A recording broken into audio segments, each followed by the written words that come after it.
सावर्डेत सुरू असलेली ही हातभट्टी राज्याच्या उत्पादन शुल्क विभागानं सुरू केलेल्या कारवाईचा कुचकामीपणा दाखवण्यासाठी पुरेशी आहे। सावर्डेतल्या या अड्ड्यांवर कुटुंबाच्या कुटुंब उद्ध्वस्त करणारी दारू अगदी बिनधोकपणे बनते। ना कायद्याचं भय ना अधिकाऱ्यांची भीती।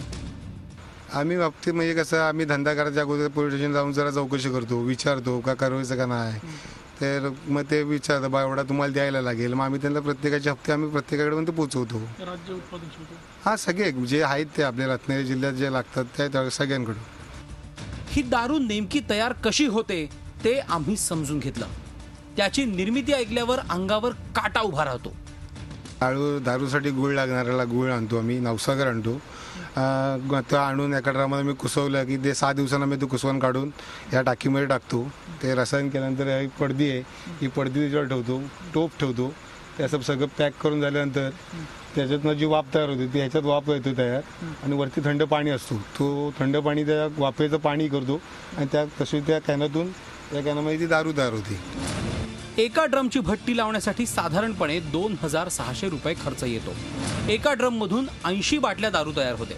या बाटल्या प्रत्येकी 80 रुपयांना विकतात, म्हणजे त्यातून 6400 रुपये मिळतात। सगळा खर्च वजा जाता हातात 3800 रुपये राहतात। मात्र त्यातले भट्टीवाल्याच्या हाती केवळ 1000 रुपये पडतात। उर्वरित रक्कम वाटावी लागते, म्हणजे भट्टी लावणाऱ्यांपेक्षा वाटून खाणारेच तिपटीहून अधिक कमावतात।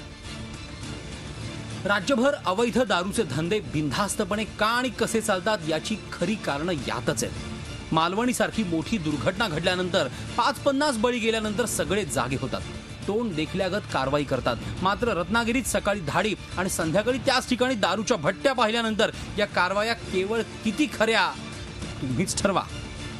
प्रणव पोळीकर, झी मीडिया, रत्नागिरी। झी 24 तास रहा एक पाऊल पुढे।